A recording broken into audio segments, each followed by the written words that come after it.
This conference will now be recorded. Hey everyone, this is Jody with Wellspring Solutions. I hope that you're feeling well today, that you're in good spirits, and thanks so much for joining me. When a family member has dementia, especially a grandparent, it can affect the whole family, of course, and children and grandchildren alike. And adults have even can have a very difficult time understanding the best ways to approach and respond and communicate with a loved one with dementia, and just how to cope in general. So it's just so important for children, and for teenagers to feel like they can ask questions, that they can express their feelings, and as age appropriate, just feel like they understand what's going on.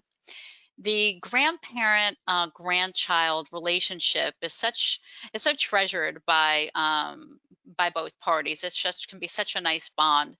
So again, it's important for children to understand, what dementia is, what can they expect, and encourage ways that they can stay connected with their loved one through activity.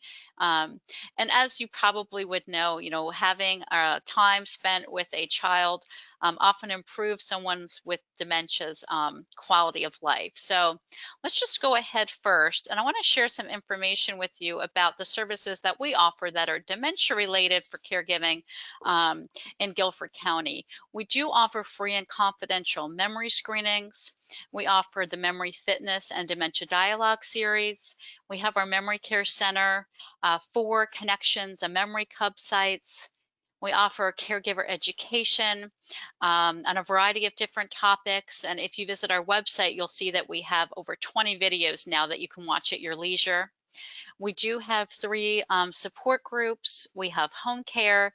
And if you're just not really sure what services you would benefit from, please call our navigator, Nicole. She can just help you guide you through the process. And you can reach her at 336-545-5377. And you can again visit our website, www.well-springsolutions.org. And let's go ahead and just talk a little bit about when you want to share information. Let's see. Okay. When you want to share information, you want to do so, simply. And the conversation is really going to depend on the child's age, the level of their understanding, and you want to get a sense really for how much detail they can cope with, and the relationship with the person who has dementia. So again, if it's a grandparent, and that's kind of what I'm going to be focusing on today, someone who is close to the child. In addition, it may also be that they live together and they'll really be looking at some of the changes on a daily basis. So there's just some areas to highlight here. Talking about the cause of dementia. And again, it really is going to need to be dependent on what the child can understand. It really might be hard for a child to see an illness and understand an illness like Alzheimer's because it's more in the behavior versus a more physical way that they can detect that grandma's hurting. So you might have explained that the brain is getting sick just like any other part of the body. To a teen, you might explain that dementia is caused when the brain is damaged, by a disease like Alzheimer's or strokes. Older children can understand the biology more. You may even want to get at a diagram of the brain and show them what is happening. And some teens might want to further discuss, how to cope with all of this. You also want to really emphasize that it's not the child's fault, especially a young child. They might feel as though if they said something to grandma or grandpa and now they don't remember their name, it was because of something that they did. So emphasizing to all parties that it's not the child or the teen's fault is important to reiterate. You also want to explain, um, again, that the brain is just sick. It might help children to understand that the changes that they see are due to this and not directed at them.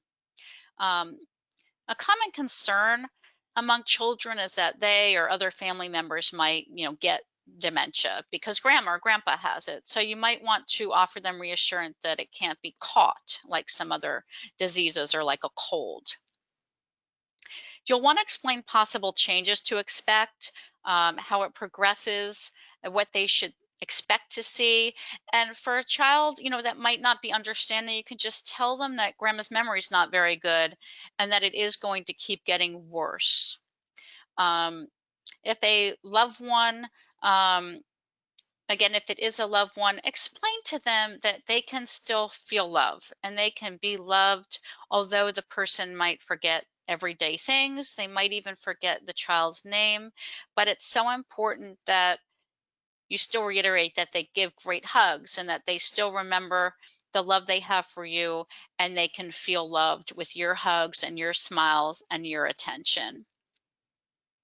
You also want to be sure, again, that you're answering questions honestly. Again, sharing the expectations and not saying that grandma's going to get better. But some of the common questions that a child might ask, just might be, why is grandma repeating the same question over and over? And, it could just be that you want to explain um, that people with dementia forget things. And they forget things that happened yesterday. They forget things that happened even a few minutes ago, and they don't remember asking the question. So, as I'll talk a little bit more in a bit, you just want to make sure that you're modeling patience and not showing that with your body language and with your tone that you are getting very agitated with the repeated questions. And, it might be so hurtful for a child to just not understand why grandma doesn't remember their name. And as we talked about earlier, you want to remember, we're going to reiterate that while grandma might not remember your name, it's due to her sick brain, but that she still loves you very much and that this is not your fault or hers. And you might also want to share it's best not to correct her and just to go with the flow and that it's okay. Asking about, grandma or grandpa getting better. Again, with honesty, just explain the expected changes and that no, he's not going to get better. And a common concern, again, might be that children think not only is the dementia contagious, but that, they or a parent will get it too. So just please, reassure them again that it's not like a cold. You may even say that most people who get dementia are older, like grandma. So you just want to make sure that they feel reassured and just not frightened. So as we talk about feelings, we do want children um, to be able to feel like they can, express themselves, and they're going to have different feelings about what's happening. So to reassure them that their feelings are normal, as uncomfortable as they might be, and they can, experience all of these, a combination of them, and again, that it's normal. So it could be that a child or a teen, you might notice some anxiety on their part. Adults may just seem exhausted and stressed out, especially if either they live with their loved one or if the loved one resides somewhere else and they're not at home as much. All those changes can make a child or a teen feel anxious, feel resentful, sadness, of course, in reaction to what's happening to someone they love and they care about, and maybe also sadness seeing that a parent might be sad due to all of the changes. So, in line with that, grief, mourning the loss of their grandparent role, how they communicated together in the past. And feeling confused because they're now seeing an adult act differently, grandma or grandpa or their aunt or a much loved friend, needs help and guidance for everyday activities, and that's just seeming confusing. Um, a teen, especially, might have some guilt for not wanting to be around the person because there's just it feels awkward, or maybe they do get upset with their loved one's repetition, and then they do end up feeling guilty for snapping, and then maybe feeling an embarrassment of being seen with their loved one because of their behavior. Maybe it's distressing. Maybe it's hard to explain to their friends what's going on. So they're uneasy about having friends over.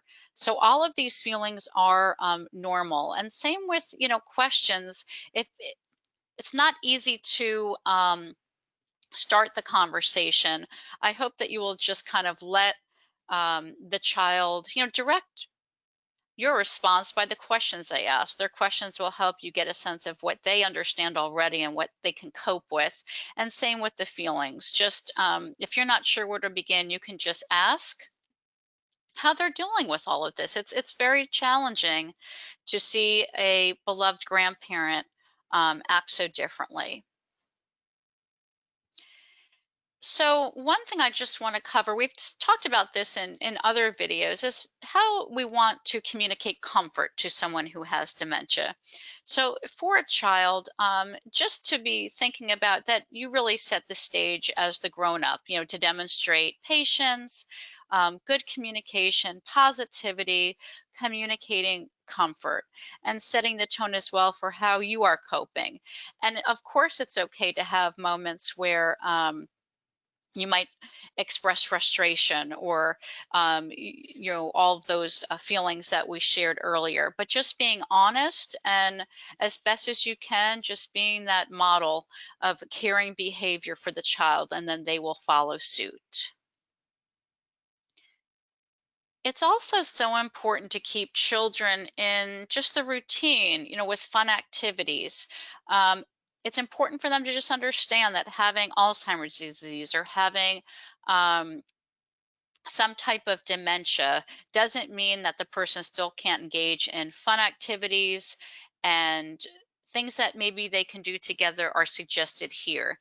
Putting a puzzle together, playing a card game, playing maybe a game with a ball, coloring, drawing pictures, just looking through photos together, reading a favorite story or a book, going outside, listening to or singing favorite songs, dancing, maybe sorting with small children. It helps both to maybe do some sorting activities and also to complete some household chores. So both can feel like they've done a meaningful task and that they're helping. So just keep in mind again, keep the connection going um, with the person with dementia and the child, just as best you can. But again, you don't want to force anything. If the child's not comfortable, just try again at a later time. I also wanted to let you know that there are resources out there. If you just simply go on the internet and search for helping children understand dementia, there are lots of books. I've also offered some online resources.